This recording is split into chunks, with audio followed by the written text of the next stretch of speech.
I'll grab a couple of these questions that came in. This was from John, and playing off your talk, and if you're embracing ideas from another church and it doesn't work, how do you recover from that and not let a defensive mindset set into the church? So you try an idea and it fails, you're trying something new. How do you keep the organization healthy? Yeah, that's a really important question. Change has to begin with a vision, a clear mental picture of where you want something to be. So when you take a program or an idea from another church, that's really a plan, is all that is, it's a plan. So if you pitch a plan within the context of a vision, when the plan doesn't work, you say, oh, the plan didn't work. We need to find another plan. But if you don't cast vision ahead of time and you're just trying to implement a new program, when the program fails, it just feels like a failure.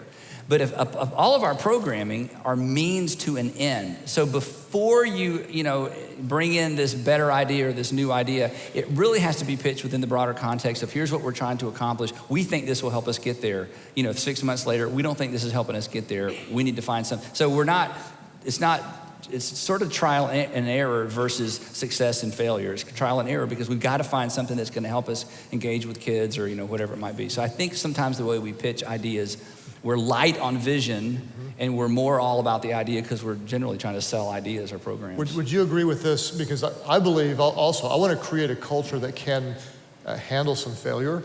In other words, in fact, if we're not failing every now and then we're not trying enough new stuff, I think. That's exactly right. So, if you fail all the time, you're in trouble. But if you're not failing every now and then, you're probably not being aggressive enough. So what I want to do is create a culture that says, hey, not everything we're going to do is going to work. Some things will fail. I came across a big organization I respected. They said, when you get to our size, you'll understand failure is not an option. And so it hit me like, no, please, no. And so I tell our staff, failure is not an option, it's a necessity. Because oftentimes we really learn more out of when we don't succeed than we do learn out of the things that do work. So we want to create a climate that does allow for that.